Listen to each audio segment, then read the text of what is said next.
오늘은 제목이 믿음의 선진들입니다. 우리가 믿음장 그러면 히브리서 11장이에요. 사랑장 그러면 고린도전서 12장이고요. 이렇게 뭔가 특별한 것을 나타내는 장들이 있습니다. 그래서 오늘은 믿음장으로 불리는 제 11장의 두 번째 단락이에요. 4절부터 7절까지 세 명의 믿음의 선배라고 하기는 좀 그렇고 선진들이 나오죠. 구체적인 믿음의 예증을 우리들에게 보여주고 있습니다. 아브라함 이전에 이렇게 세 명, 그러니까 하나님이 원하시는 제사를 드렸던 아벨, 또 하나님을 기쁘시게 하고 하나님과 동행했던 에녹, 무려 300년을 같이 동행을 하였습니다. 또 하나님의 말씀대로 홍수 심판을 대비하여 무려 120년간 그 방주를 짓고 하나님 앞에 구원을 받게 되는 것이죠. 우리가 믿음이 없으면 하나님을 기쁘시게 할 수 없다는 그 말씀을 잘 알고 있습니다. 하나님을 사랑하는 자는 하나님의 존재와 사랑과 구원을 믿어야 합니다. 이러한 본문의 내용을 통해서 오늘 은혜를 나누고자 합니다. 첫 번째, 하나님께서는 믿음으로 드리는 예배를 기뻐하십니다. 우리가 이 히브리서 11장을 보면 또 이제 뒤에 부분에 보면 많은 인물들이 나오고 다 믿음으로 말미암아 살았던 그런 사람들이 나옵니다. 이제 아까 우리가 읽었지만 4절에 보면 아벨이 가인보다 더 나은 제사를 드렸대요. 가인은 곡식을 가지고 하나님께 예배드렸고요. 아벨은 어린 양을 잡아서 예배를 드립니다. 곡식과 어린 양 때문에 하나님께서 누구는 받고 누구는 안 받은 게 아니라 그 마음에 믿음으로 제사를 드렸느냐 안 드렸느냐가 중요한 것이지요. 그래서 그는 의인이라는 증언을 받죠. 하나님께서 이 가인과 아벨의 제사의 차이를 둔 근거는 믿음입니다.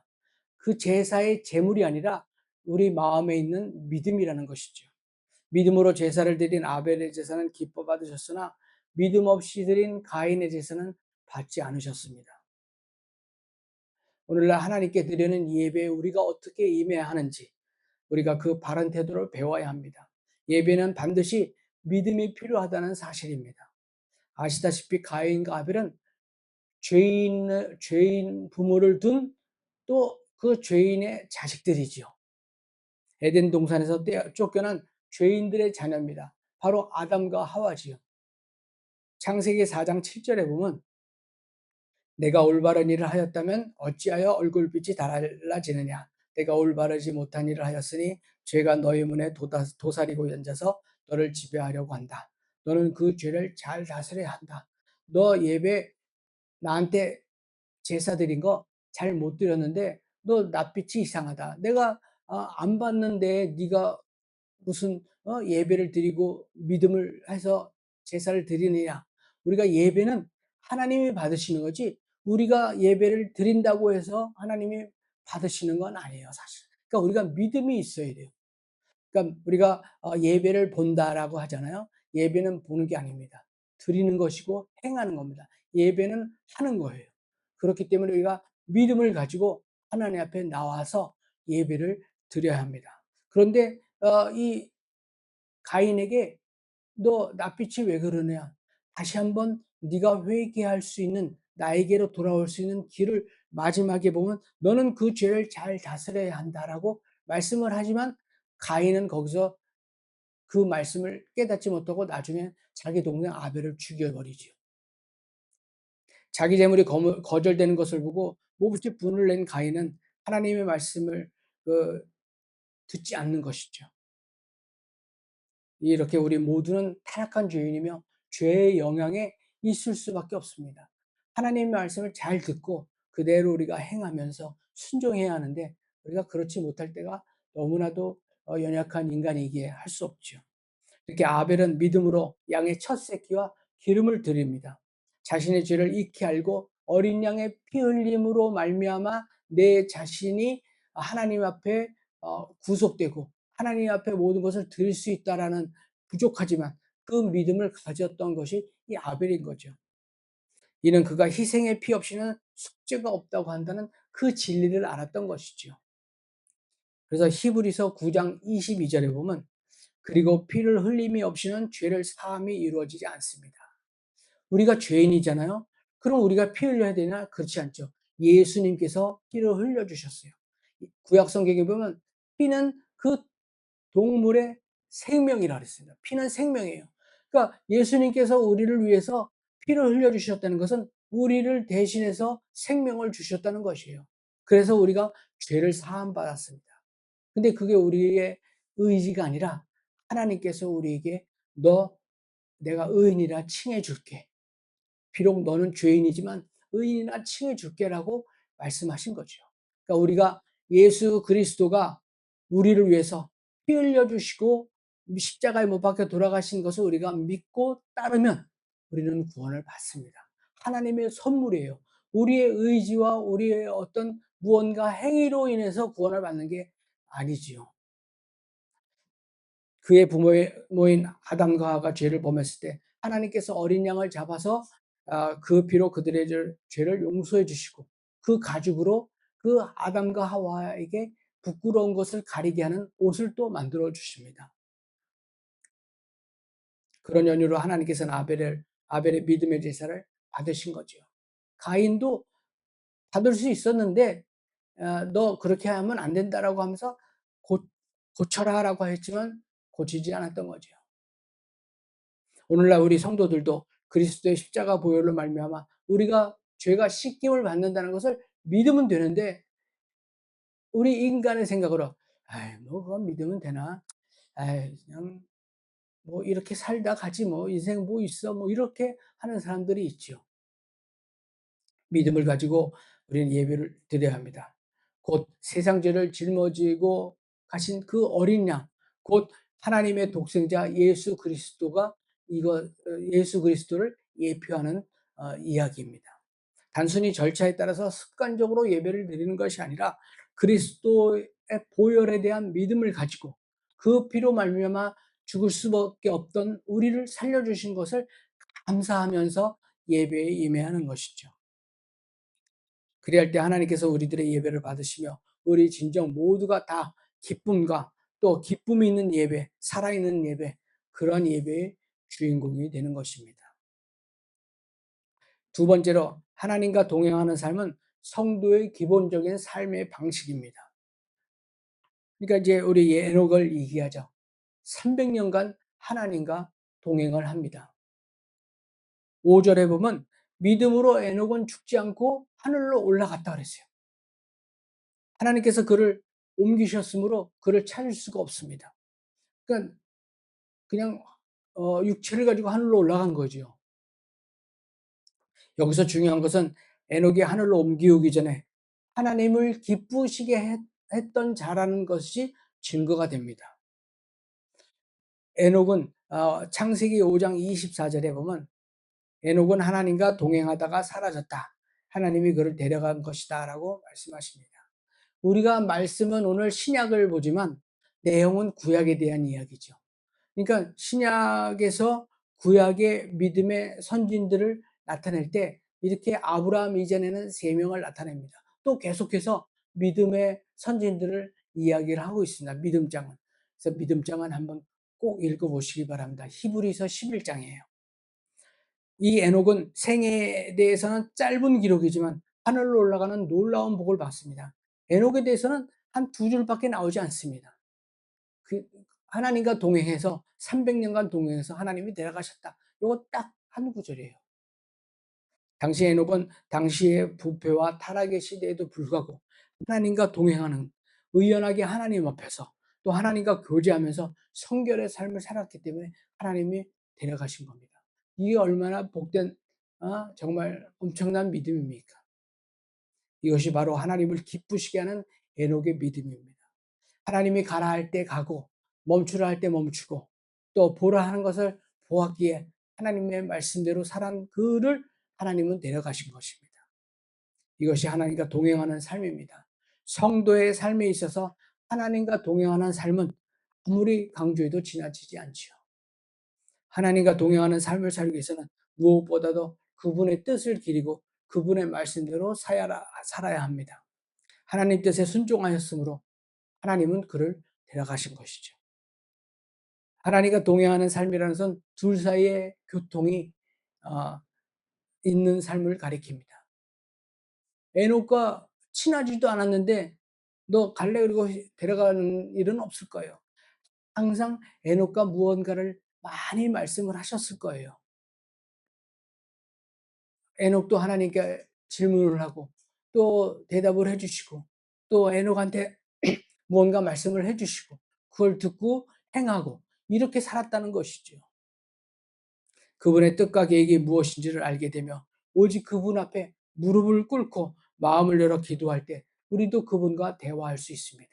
직접 하나님께서 나타나셔서 우리들에게 무엇이라 말하시는 것이 아니라 우리 무언가 그 영혼의 소리, 마음에 있는 그 양심의 소리를 통해서 하나님께서 충분히 말씀하실 수 있습니다. 또 성경 말씀을 통해서 우리들에게도 말씀하실 수 있죠. 우리는 이제와 같이 이제 하나님과 동행하는 삶은 우리 성도들이 지녀야 할 삶의 기본 방식이라는 것을 기억해야 합니다. 세 번째로 하나님은 우리를 부지런히 찾는 자에게 우리가 하나님을 부지런히 찾는 자에게 상 주시는 이십니다. 그러니까 하나님은 하나님 당신을 찾는 자에게 상 주시는 이심을 믿어야 할지니라 이렇게 바로 앞에 나와 있습니다. 6절에 보면 우리 6절은 같이 한번 읽어보겠습니다. 시작. 믿음이 없이는 하나님을 기쁘게 드릴 수 없습니다. 하나님께 나아가는 사람은 하나님이 계시다는 것과 하나님은 자기를 찾는 자들에게 상을 주시는 분이시라는 것을 믿어야 합니다. 아멘. 예전에 교회에서 청년의 수련회나 뭐 이런 데를 가면 밥을 먹잖아요. 밥을 먹기 전에 성경 구절 하나씩 주고 그거 외우게 해요. 그러니까 조원이 한 10명이면 10명 중에 한 명이라도 못 외우면 못 외워서 또 뒤로 가고 또 순서가 와서 밥 먹기 전에 이 한 구절을 외우려고 그러면 한 명이라도 꼭 못 외우잖아요. 그럼 또 더 뒤로 가야 돼요. 그 10명 중에 한 명이라도 못 외우면 정말 괴롭습니다. 그런 경우가 너무나도 많았어요. 근데 그중에 꼭 단골로 나오는 말씀이 이 말씀이에요.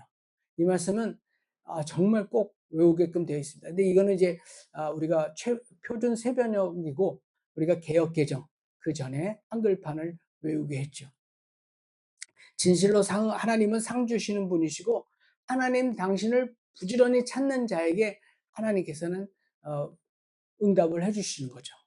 실로 사람들이 하나님을 자신들의 생각 속에서 내쫓았기 때문에 하나님도 우리를 그 믿음의 어떤 도성 문 바깥으로 내쫓으십니다. 다시 말해서 "니네들이 나를 안 찾아? 그래 나도 그럼 너네 안 찾을 거야." 이렇게 말씀하시는 거죠.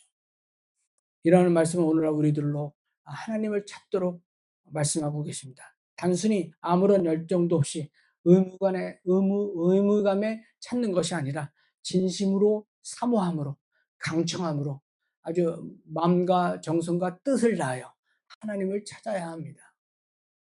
마치 목마른 사슴이 시냇물을 찾듯 하나님을 찾아야 하죠. 그래서 하나님께서는 하나님을 찾는 자들에게 상을 주십니다.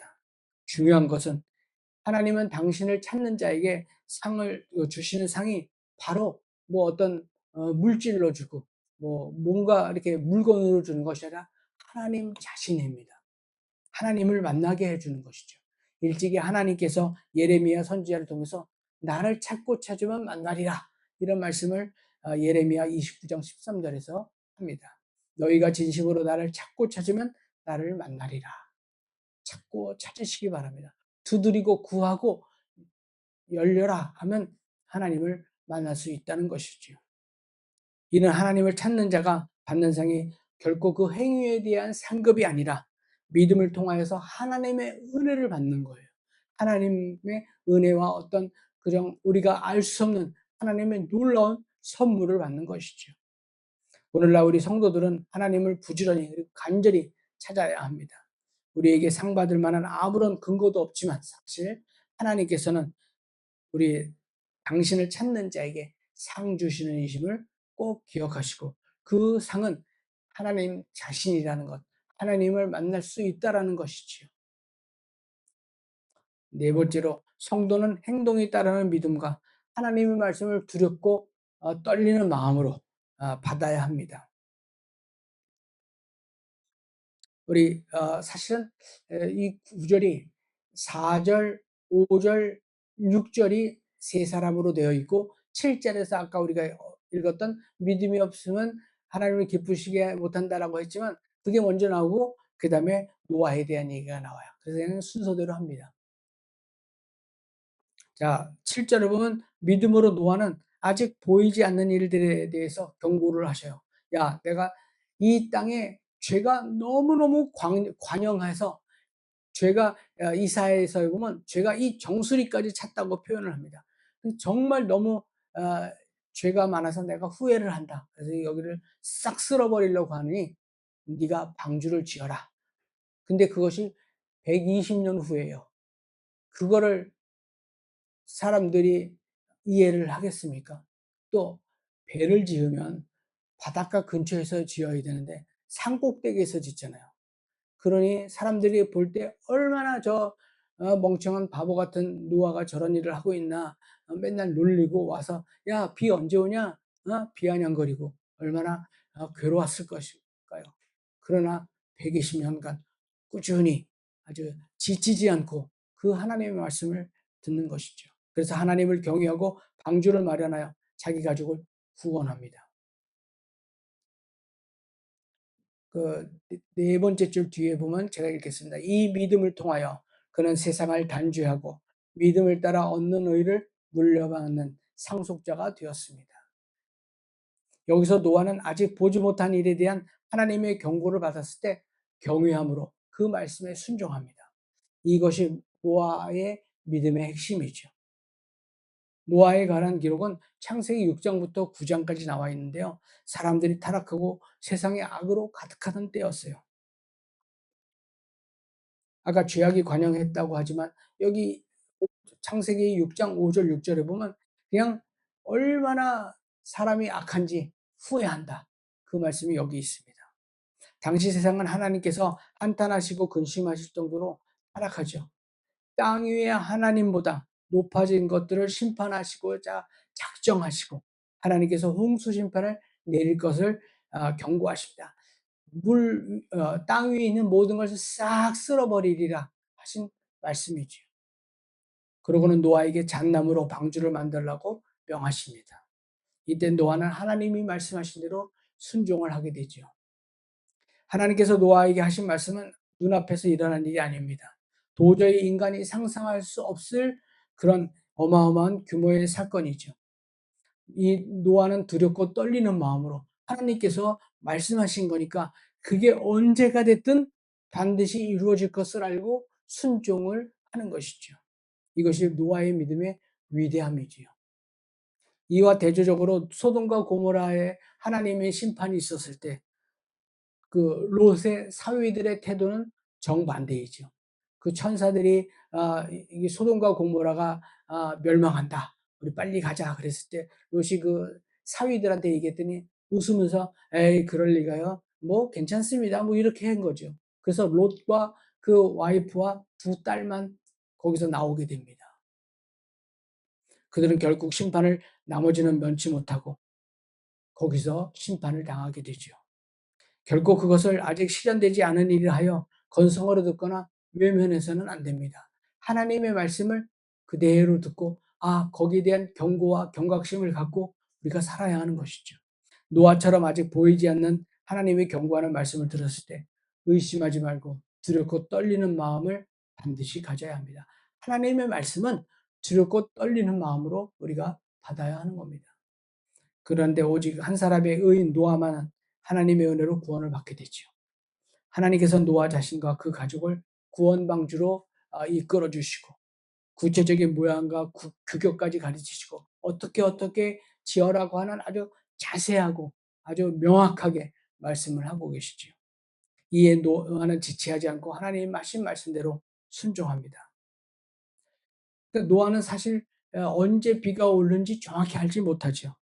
더군다나 배를 짓기 위해서는 여러 가지 기술도 필요하고 또 더군다나 여러 가지 사람도 필요하지만 그런 거 하지 않고 혼자서 아들들과 함께 거기에 도와주는 사람이 없었어요.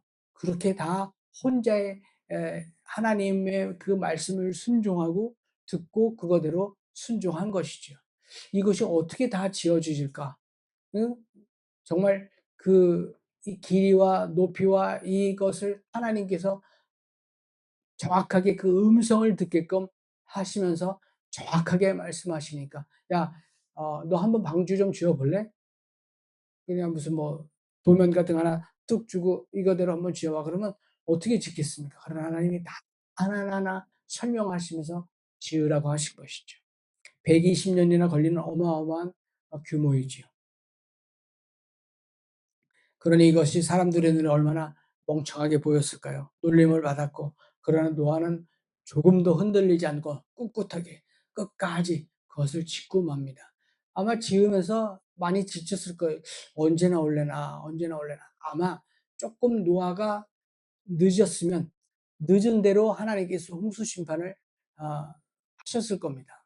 그러니까 노아는 하나님이 "야 홍수 심판이 있으니까 방주를 잘 지어라."라고 하셨을 때 노아는 하라는 대로 열심히 했잖아요. 그런데 만약에 그것이 좀 지체되고 그랬으면 그것도 하나님께서 쪼끔 더 늦게 하셨을 것입니다. 하나님께서 "세상 민족 끝까지 복음이 전달되면 내가 오겠다."라고 하셨지만 그것이 조금씩 조금씩 지체되면서 늦어진다면 예수님께서 다시 오실 그날도 조금 늦어질 것 같아요. 그러니까 하나님은 우리들에게 "뭘 해라."라고 하셨지만 우리가 어떤 역량과 우리의 힘과 우리의 지혜와 뭔가 해야 되는 그 일들에 있어서 우리가 조금 지치고 뭔가 이렇게 지체되는 일이 있다면 하나님은 또 거기에 맞춰서 우리를 인도하시고 우리에게 무언가 이렇게 실천에 옮겼을 따름으로 하나님께서는 역사하실 것입니다. 공사를 진행하는 동안에도 그의 마음에는 추호의 의심도 없고 일말의 후회도 없었을 것입니다. 그 결과 그에게 놀라운 역사가 일어났지요.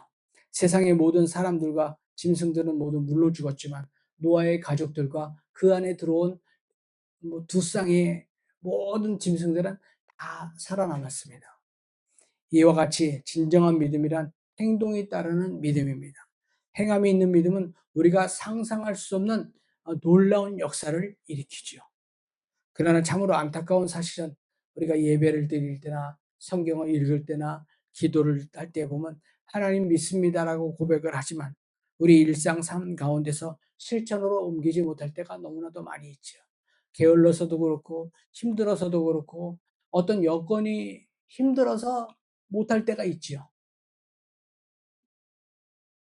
우리가 또 언제부턴가 우리 대부분의 그리스도인들은 이원론적인 삶의 방식을 갖고 있어요. 그래서 믿음은 교회 안에서만 성도들의 머릿속에서만 존재하는 경우가 많이 있습니다. 교회에서만 믿음으로 하고 세상에 나가서는 그냥 대충 살고 이런 경우가 너무나도 많이 있지요. 그러서는 안 되지. 오 안에서나 바깥에서나 속사람이나 겉사람이나 항상 우리가 믿음으로 살아야 하는 것입니다. 우리가 나가서도 정말 아무도 보지 않는 그런 상황 가운데서도 하나님은 계시다라는 것을 우리가 알고 행해야 됩니다. 이러한 성도에게 야고보 사도는 이렇게 말합니다. 우리 같이 한번 이거 읽어볼까요? 시작. 영혼이 없는 몸이 죽은 것과 같이 행함이 없는 믿음은 죽은 것입니다. 아멘. 실천이 없는 말과 생각 없는 믿음은 생명력이 없습니다. 우리가 기도를 하잖아요. 우리가 하나님 나 이거 이렇게 이렇게 해 주십시오라고 하면서 일주일을 기도했다고 해 보세요. 그렇다면 그것이 하나님께서 "그래 내가 그거 넣어 줄게." 그러고 일주일 동안 기도했던 것을 하나님께서 나에게 응답을 해 주셨어요. 그렇다면 내가 그것을 가지고 감사 기도를 또 일주일 하시기 바랍니다. 그것도 꼭 필요합니다. 그러니까 우리가 또 3일 금식하잖아요. 그러면 3 일을 우리가 보식을 하잖아요. 3일 금식하고 나서 또 그냥 막 어 어떤 다른 좋은 음식들을 먹는 게 아니라 죽과 미음으로 배를 조금 보호해 주는 것처럼 우리가 그런 어떤 믿음의 행위, 이것도 필요한 것이죠. 우리 성도 여러분은 하나님의 말씀을 들을 때, 또한 말씀을 듣는 가운데서 나의 마음에 확신이 들 때 분연히 일어나서 그것을 실천에 옮기시기를 바랍니다. 반드시 실천에 옮기는 믿음이 살아 움직이는 생명력 있는 믿음입니다. 진정 행함으로써 우리들의 믿음이 증거되기를 하나님 앞에 기도하고 많은 사람들에게 그것을 보여주고 또 선한 영향을 끼치시기 바랍니다. 그래서 우리 사랑하는 성도 여러분은 하나님을 기쁘시게 해드리는 유일한 길은 오직 믿음입니다. 믿음은 우리를 하나님께 나아가는 유일한 길이요, 그분 자신을 상급으로 받을 수 있는 행위라는 것을 꼭 믿으시기 바랍니다. 또 믿음은 내가 키우는 것이 아니라 하나님께서 나에게 주시는 것입니다. 그렇기 때문에 하나님, 믿음 주시옵소서라고 기도를 해야지 내 믿음 크게 해 주시옵소서가 아닙니다. 하나님, 나에게 믿음을 주시옵소서, 이렇게 기도해야 됩니다. 그래서 이 믿음이 요구하는 세 가지 덕목이 있습니다. 그것은 아벨과 같이 하나님께 올바른 예배를 드리는 것이요, 또 에녹과 같이 동행하는 삶을 살아가는 것이고, 또 노아와 같이 하나님의 말씀을 순종하여서 그 말씀을 두렵고 떨리는 마음으로 아, 행해야 되는 것이죠. 간단히 말하면 믿음은 예배, 동행, 실천이 필요합니다. 우리가 예배를 이렇게 주일날 드리잖아요. 이 예배가 에녹이 하나님과 아벨이 가인보다 더 재물을 좋은 것을 드린 것이 아니라 하나님께서 받으신 그 예배를 말하는 거예요. 그렇기 때문에 내가 뭐 어떤 업적이나 이런 것이 아니라 하나님 앞에 주일날 와서 하나님 앞에 예배드리는 그 예배를 하나님이 받으셔야 한다는 것이죠. 동행은 에녹과 같이 정말 하나님과 교통하는 무언가 어, 대화가 있는, 우리가 대화 안 하는 사람하고는 좀 음, 왠지 뭔가 이렇게 멀어지는 듯한 느낌이 들잖아요. 하나님과 대화를 하시기 바랍니다. 그 대화는 기도와 말씀과 찬양이에요. 또 실천은 노아가 하나님께서 홍수 심판이 있다라고 하는 것 때문에 실천에 옮긴 것이죠. 그렇기 때문에 우리의 믿음은 예배, 동행, 실천이 꼭 필요하다는 것입니다. 그래서 믿음 있는 자의 기본적인 생활 태도이며 목숨이 다하는 날까지 견고히 세워야 할 자세입니다. 이제 우리는 끊임없이 우리 자아를 죽이고 교만을 꺾고 게으름에서 벗어나는 그러한 생활을 하셔야 합니다. 우리는 진정 하나님께서 찾으시는 사람이 되어야 하는 것입니다. 믿음으로 사는 자를 인정하시는 하나님의 크신 손길과 역사를 보시게 되기를 주님의 이름으로 축원합니다.